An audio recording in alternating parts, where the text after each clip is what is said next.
A film built around one of the most recognized children's books of the 20th century, brought in only about $4 million against a $3 million budget during its original theatrical run.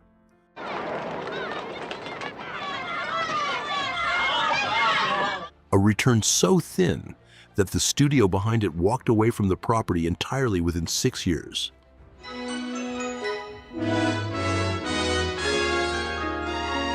That film is Willy Wonka and the Chocolate Factory, and the project began with an unusual source of funding, one that would end up shaping nearly every creative decision that followed. Willy Wonka and the Chocolate Factory was based on Roald Dahl's 1964 novel Charlie and the Chocolate Factory, directed by Mel Stewart and produced by David L. And she said, "Daddy, I don't care. I want you to make it into a movie."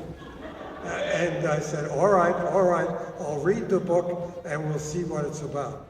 What made the production distinct from most studio films of its era was where a large portion of its budget actually came from. The Quaker Oats company financed a significant share of the film, not primarily as a film investment, but as a marketing vehicle to launch a new line of Wonka-branded candy timed to the movie's release. So I read the book, Charlie and the Chocolate Factory, and I thought it was a nice children's story, but it's difficult to make a children's movie these days. That arrangement was unusual, even by the standards of an industry that had long experimented with product tie-ins, since it placed a food company's marketing calendar directly alongside a film production's creative timeline. Two schedules that do not always move at the same pace. After I'd finished my RAF flying and I was sent to Washington, I was sitting in the British Embassy and a little man poked his head round the door with thick glasses. Roald Dahl himself received screenplay credit, though David Seltzer was later brought in for an uncredited rewrite that altered elements of the story against Dahl's wishes. Changes significant enough that Dahl eventually disowned the finished film. But how did a project backed by a major food company, built around a beloved children's book, end up struggling the way it did? Part of the answer sits in that unusual financing arrangement itself, because Quaker Oats viewed the film primarily as an advertisement for a product line. Creative decisions were shaped as much by marketing considerations as by storytelling ones. Tell me the most exciting thing that happened to you, and I'll write it and it'll be published in the Saturday Evening Post and it'll be very good for Britain. So we went to lunch. The title itself was changed from Dahl's original Charlie and the Chocolate Factory to Willy Wonka and the Chocolate Factory, a decision tied to the same commercial partnership that later drove Dahl to distance himself from the finished picture. Production moved to Bavaria Film Studios in Munich, West Germany, where filming took place across August through November of 1970, a location chosen largely to keep costs down, while still allowing for the elaborate sets the story required.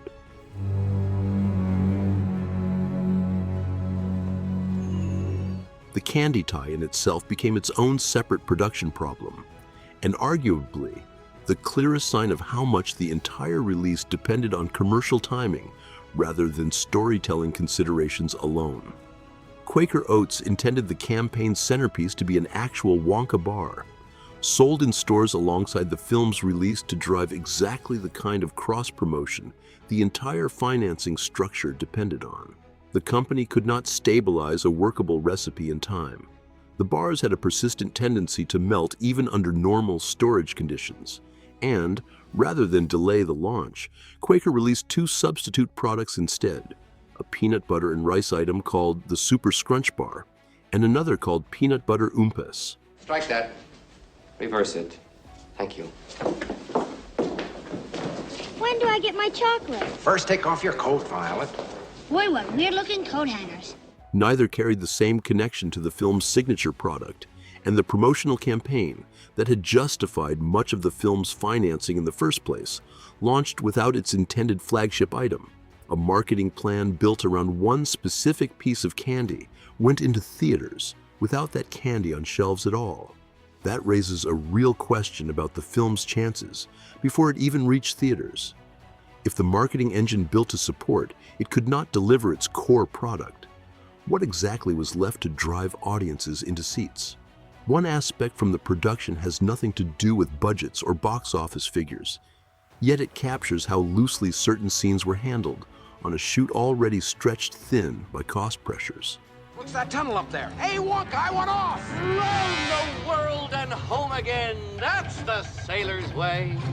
I don't mind this ride, Daddy. The sequence in which Wonka guides his guests through a dark tunnel on a boat, reciting an unsettling poem while disturbing images flash across the walls, was almost entirely unscripted.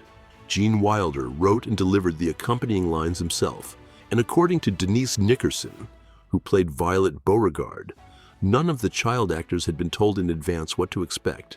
What's happening?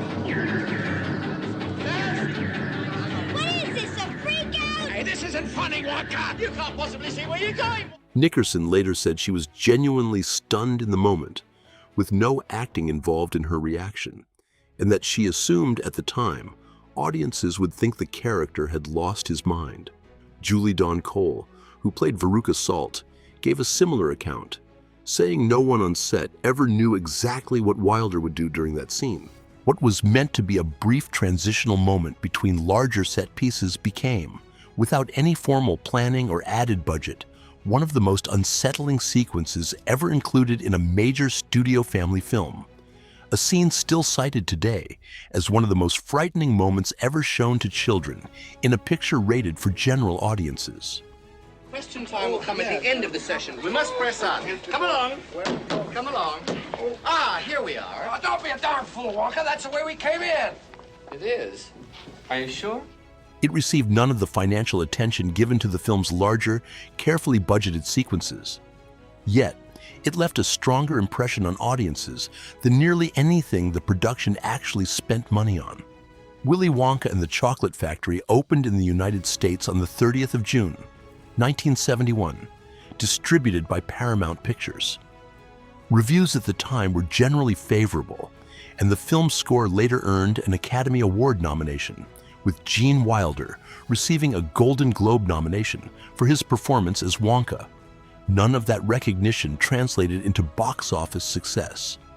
The film brought in approximately $4 million over its original run, a total that, once marketing and distribution costs are factored in alongside the $3 million production budget, left the project as a financial disappointment rather than the profitable tie-in campaign Quaker Oats had originally envisioned. Hey, try this, Grandpa. All right, Charlie, wait for me. Industry retrospectives have since categorized the release plainly as a box office bomb, a label applied specifically because of how far its return fell short of what a film backed by that level of corporate investment was expected to generate. That gap between critical reception and audience turnout is worth sitting with. A film reviewed well on release, tied to a widely recognized book, and backed by a major corporate sponsor, still failed to draw the crowds needed to justify its own promotional strategy.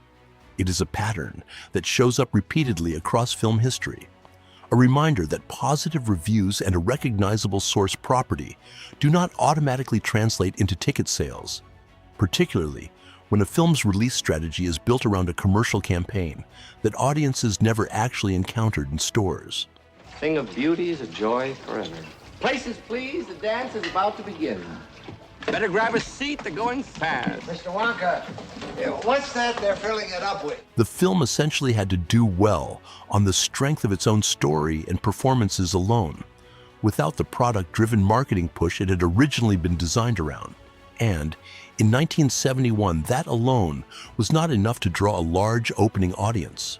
The consequences followed the film for years afterward. Paramount chose not to renew its distribution rights when they came up in 1977, and the rights eventually passed to Warner Brothers instead, a clear signal that the studio did not see enough ongoing value in the property to hold on to it. For the remainder of the decade, Willy Wonka and the Chocolate Factory existed as a modest, underperforming theatrical release, one that had failed to deliver on nearly every front it had been designed around. Is this gonna go fast, Grandpa? It should, Charlie. It's got more gas in it than a politician. Now hold on tight. I'm going to really open her up this time and see what she can do. What the film's failure ultimately demonstrates is how completely a production can miss its own stated purpose. Willy Wonka and the Chocolate Factory was built, financed, and marketed as a promotional tool for a candy company, and by that specific measure, it did not work. The recipe meant to anchor the entire campaign never reached shelves in a stable form, replaced at the last moment by two lesser products that carried none of the same brand recognition. The title was altered to serve a marketing partnership that ultimately drove the source author to disown the finished picture over changes made to his original story. The box office return barely cleared the production budget once the underlying financing arrangement and the marketing and distribution costs layered on top of it are taken into account. There it goes. Hold on tight. I'm not exactly sure what's going to happen. And within 6 years, the studio that released it had let the distribution rights go rather than continue investing in the property. Choosing to sell them off instead of holding on to a film, it no longer considered worth the effort. Each piece of the original plan, the candy, the script, the theatrical run, the long-term distribution rights, failed on its own terms, and none of it was rescued or reversed within years.